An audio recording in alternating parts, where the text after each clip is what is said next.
नमस्कार दोस्तों, आप सभी का हार्दिक स्वागत और अभिनंदन है। आज हम हिंदी के एक नए प्रकरण के साथ आपके सामने प्रस्तुत हूँ। आज हम बात करेंगे शब्द भेद में कहे की तो संज्ञा की, यानी कि जो हमने चौथा पिलर आपको सारणी में बनवा रखा था उसी का आज क्या होगा, शुभारंभ होगा। इसमें मैं सबसे पहले आज बात कहे की करता हूँ तो विकारी शब्दों की बात करता हूँ। कहे कि विकारी शब्दों की बात करता हूँ। और विकारी शब्दों में अगर हम देखें कि जो परिवर्तित हो जाते हैं वो कैसे कैसे परिवर्तित होते हैं, किन आधारों पे परिवर्तित होते हैं, तो मैंने आपको बतलाया था कि लिंग, वचन और कारक के आधार पे क्या होते हैं, परिवर्तित हो जाते हैं। अब इसी में हम सीधे बात आज करते हैं आपसे कहा है कि संज्ञा की, यानी कि आज का जो हमारा प्रकरण है वो क्या है, संज्ञा है। आपको पढ़ना क्या है, संज्ञा पढ़ना है। शब्द भेद क्या रहेगा हमारा, संज्ञा रहेगा। तो हम विकारी शब्दों की में चल रहे हैं, अब इसी को पहले पूरा करेंगे, इसलिए मैंने यहाँ पे शब्द लिख दिया था विकारी शब्द। इसमें क्या है, संज्ञा। अगर हम दोस्तों आपसे कहें संज्ञा क्या है, तो अगर दुनिया में देखें तो प्रत्येक क्या है, नाम है। यानी कि जितनी भी वस्तुएं आप देख सकते हैं आँखों के द्वारा, जितना कुछ आँखों के द्वारा स्पष्ट दिखाई देता है वो सब संज्ञा है। तो संज्ञा है तो जब कोई संज्ञा होगा तो उसका नाम होगा। अगर आप देखें तो व्याकरणिक भाषा में आप इसे क्या कह सकते हैं, सीधे सीधे संज्ञा कहते हैं। किसको, नाम को ही हम क्या कहते हैं, संज्ञा कहते हैं। परिभाषा यही है, नाम को ही क्या कहते हैं, संज्ञा कहते हैं। बीपीएससी में कई बार ये प्रश्न आ चुका है कि नाम क्या है, तो नाम क्या है, तो संज्ञा है। अब ये किसका किसका हो सकता है, तो या तो ये कोई वस्तु होगा, या तो कोई स्थान होगा, या कोई व्यक्ति होगा, या तो भाव होगा। इन चार के अलावा इस दुनिया में कुछ भी नहीं है। वस्तु है तो उसका नाम होगा, स्थान है तो उसका नाम होगा, कोई व्यक्ति है तो उसका नाम होगा, और भाव है तो हृदय का कोई भाव होगा तो उसका कुछ ना कुछ नाम होगा। तो दोस्तों सीधे से अगर हम समझें कि संज्ञा क्या है, तो संज्ञा वस्तु, स्थान, व्यक्ति, भाव के नाम को क्या कहते हैं, संज्ञा कहते हैं। क्या कहते हैं, संज्ञा कहते हैं। ये कंप्लीट हो गया। परिभाषा से कोई प्रश्न नहीं बनता है, इसके भेद से बनता है प्रश्न। तो सामान्य तौर पे देखें तो इसके दो भेद आपको बतलाए गए हैं। पहला भेद है धर्म के आधार पर, और यहाँ धर्म का तात्पर्य धर्म से ना लेकर काहे से है, गुण धर्म से है, अर्थात स्वभाव से है। काहे से है, स्वभाव से है, प्रकृति से है इसके।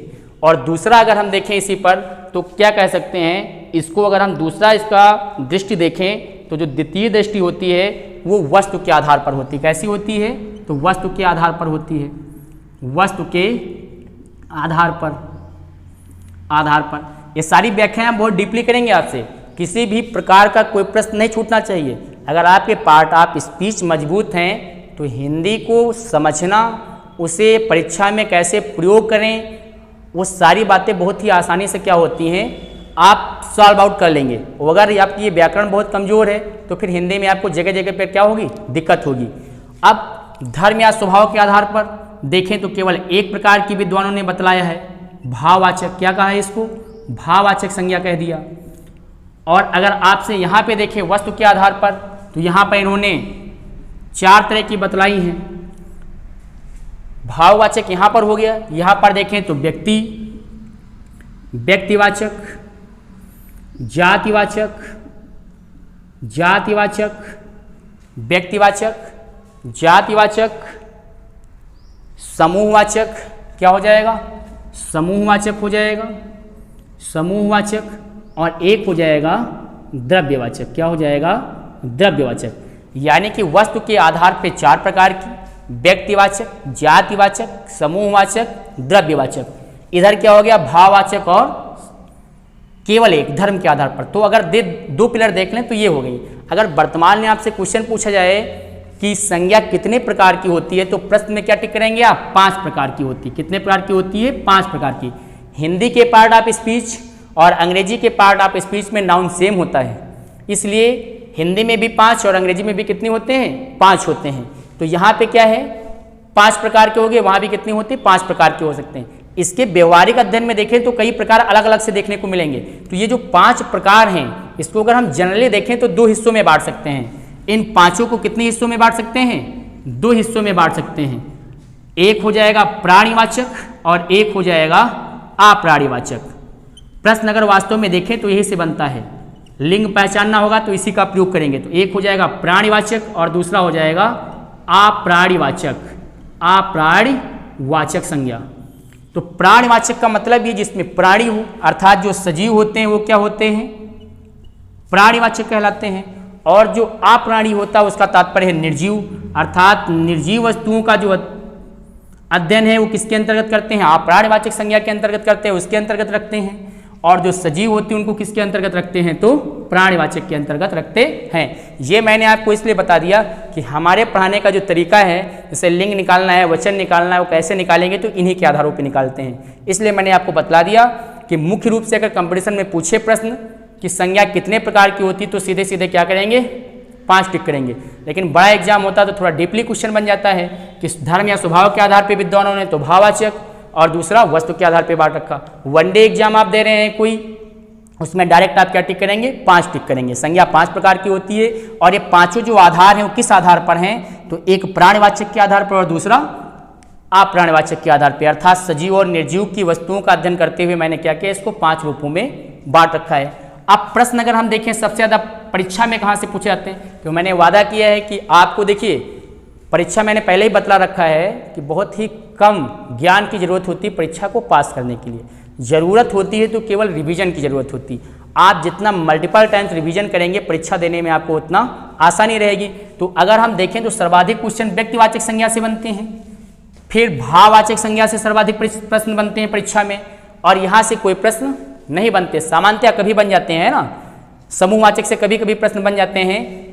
और इंग्लिश में अगर हम देखें तो सबसे ज़्यादा प्रश्न कहाँ से बनते हैं, तो समूहवाचक से बनते हैं। और हिंदी में भाववाचक और व्यक्तिवाचक से प्रश्न बनने की सबसे बड़ी संभावना आपकी परीक्षा में रहती है। तो अब हम बारी बारी से क्या करेंगे, सबका डिस्कशन करेंगे। और मैंने आपसे वादा किया है ना कि इसे बहुत ही आसानी से पढ़ाएंगे, आसान भाषा में समझेंगे, क्योंकि यहाँ से प्रश्न आए तो उसे हम कैसे निकाल सकें। तो आराम से पढ़ेंगे। अगर आवश्यकता लगेगी तो एक ही पार्ट ऑफ स्पीच को हम 2 वीडियोज में आपके सामने प्रस्तुत करेंगे कि कम समय में उसे क्या करें, आप बार बार रिवीजन करके आसानी से अपने अंदर क्या कर लें, उतार लें, जिससे परीक्षा में प्रश्नों को करने में क्या मिले, आसानी मिले। तो हम ये देखते हुए आपको पढ़ा रहे हैं कि आपको ये सारी बातें आसानी से समझ आ जाएं। तो हो सकता है कि टाइमिंग अगर कभी कम रहे वीडियो की तो आप इसको लेकर परेशान नहीं होंगे। आप ये देखेंगे कि इस कंटेंट को हम कैसे आपके तक डिलीवर कर रहे हैं और आप कैसे इसका अध्ययन कर रहे हैं। तो हम आज क्या करते हैं, इसकी व्याख्या करते हैं। और संभवतः यह संज्ञा भी हम कितने पार्ट में देंगे आपको, तो 2 पार्टों में देंगे, क्योंकि हम ये चाहते हैं कि इसमें एक ये हो जाएगा हिस्सा जिसमें आप इसको पढ़ रहे होंगे, और दूसरे में क्वेश्चन कैसे बनते हैं वो फॉर्मेट भी साथ साथ हम आपके सामने डिस्कस करेंगे। और उसमें क्या करेंगे, 1-2 को छोड़ के उसमें भी पढ़ लेंगे। तो देखिए आज हम बात करते हैं सबसे पहले व्यक्तिवाचक संज्ञा की, है ना, व्यक्तिवाचक संज्ञा की। व्यक्तिवाचक संज्ञा किसे कहते हैं, देखिए अगर हम व्यक्तिवाचक कह दें, क्या कह दें, व्यक्तिवाचक, तो व्यक्तिवाचक संज्ञा, तो व्यक्तिवाचक का तात्पर्य क्या होगा। तो अगर यहाँ पर हमने शब्द लिख दिया क्या, व्यक्तिवाचक संज्ञा, अगर आपसे पूछें कि क्या होगा, तो मैंने भी 3 आधार बताए थे। क्या बताए थे, वस्तु, स्थान और व्यक्ति। इन तीनों का नाम हो सकता है, इन तीनों का क्या होगा, नाम होगा। और जो इसका नाम होगा वो उसकी क्या होगी, विशेषता होगी। अर्थात आप ये कह सकते हैं व्यक्ति, स्थान, वस्तु का जो विशेष नाम होता है वो क्या कहलाता है, व्यक्तिवाचक संज्ञा कहलाता। यानी कि ये व्यक्ति विशेष होगा। जैसे आपने राम कह दिया तो मर्यादा पुरुषोत्तम राम के लिए बात कर दी, कोई दूसरा राम होगा, आपने इशारा कर दिया ये राम, तो ये राम क्या होंगे, चेंज हो जाएंगे। मान लो किसी का नाम है राम, आपने कह दिया चिड़िया, और चिड़िया में जैसे आपने कह दिया गौरैया की बात कर दी, तो गौरैया क्या हो गया, विशेष हो गया।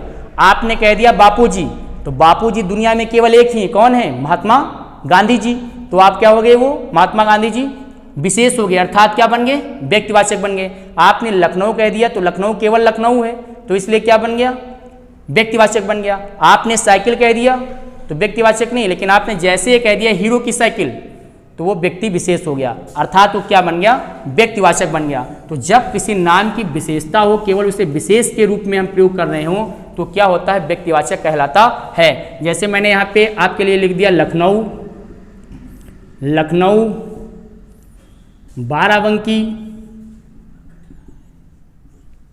है ना, ये मैंने क्या कर दिया, लिख रखा है। तो लखनऊ, बाराबंकी, ये क्या मैंने रख दिए, एग्जाम्पल रख दिए। अब जैसे मैंने यहीं पे लिख दिया नेताजी का, मैंने वाक्य लिख रहा है ना, वाक्य लिख रहा हूं आपके सामने, नेताजी ने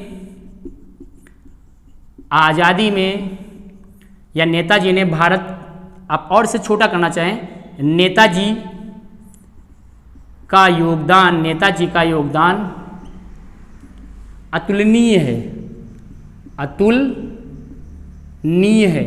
ये वाक्य मैंने बहुत साधारण लिख दिया है कि नेताजी का योगदान अतुलनीय है। ये वाक्य कैसा लिखा है, तो नेताजी का योगदान अतुलनीय है, तो कौन से नेताजी, ये शब्द जो है ये मैं किसके लिए प्रयोग करता हूं, तो सुभाष चंद्र बोस जी के लिए, सुभाष चंद्र बोस जी के लिए। अगर और आप किसी को नेता कहते हैं तो आपके लिए अगर यहाँ पर देखें तो नेताजी शब्द की जो उपाधि वो किसको दी गई है, तो सुभाष चंद्र बोस को दी गई है, इसलिए क्या बन गया, व्यक्तिवाचक बन गया। क्या बन गया, व्यक्तिवाचक बन गया। आपने कहा बापूजी, तो बापूजी का तात्पर्य महात्मा गांधी, मैंने बापूजी का प्रयोग काय के लिए कर लिया, तो महात्मा गांधी जी के लिए कर लिया, तो ये क्या हो गए, व्यक्ति विशेष हो गए।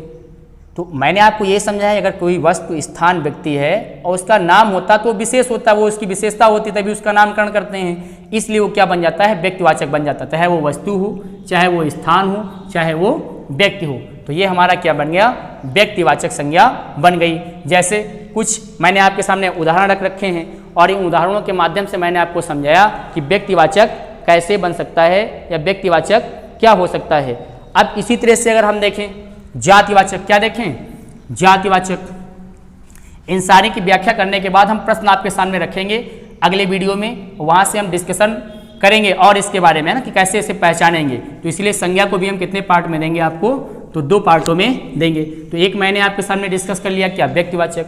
अगर दूसरा करना चाहें तो क्या बन जाएगा, जातिवाचक। क्या बन जाएगा, जातिवाचक, तो जिसमें जाति का उल्लेख हो, अर्थात कोई वस्तु है, स्थान है, वो कितने एक रूप से हैं, एक गुणधर्म वाले हैं, तो उसको क्या कहते हैं, जाति। जाति का तात्पर्य यहाँ से जाति विशेष से लेकर नहीं है, यहाँ पे जाति का तात्पर्य है कि एक गुणधर्म वाली जो वस्तुएं हैं वो कौन कौन सी हैं। तो एक गुणधर्म की व्याख्या करके जब हम बात करते हैं तो क्या कहलाता है, जातिवाचक कहलाता है। जैसे आपने कह दिया साइकिल, क्या कह दिया, साइकिल कह दिया, तो साइकिल क्या बन गई, एक जाति बन गई।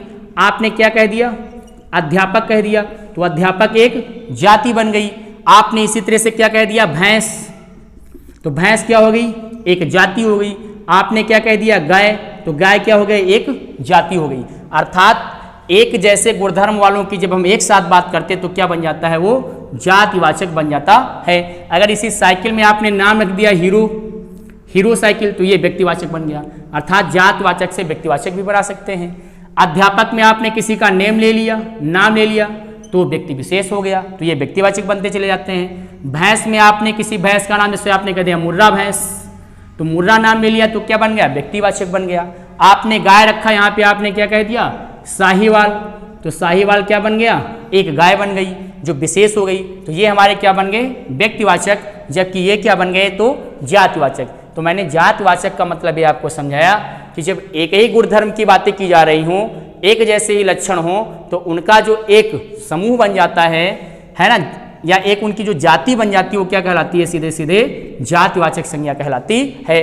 परीक्षा में यहाँ से प्रश्न केवल ये बनता है, कोई वाक्य देगा, आपसे पूछेगा कौन सा है, तो जातिवाचक प्रश्न, जातिवाचक से देखा जाए तो प्रश्न परीक्षा में कम फॉर्मेट होते हैं, व्यक्तिवाचक से ज़्यादा होते हैं। तो ये बात क्या की हो गई, जातिवाचक की हो गई। अब अगर हम इसी में देखें आपसे कि जातिवाचक में, जैसे मैंने आपको बताया कि गांव है, शहर है, मोहल्ला है, पहाड़ है, बाजार है, छत है, देश है, ये सब काहे के उदाहरण हैं, तो ये हमारे जातिवाचक के हैं। चौखट है, चौपड़ है ना, ये सब क्या है। जैसे आपने एक शब्द लिख दिया नाश्ता, तो नाश्ता क्या होगी, जात होगी।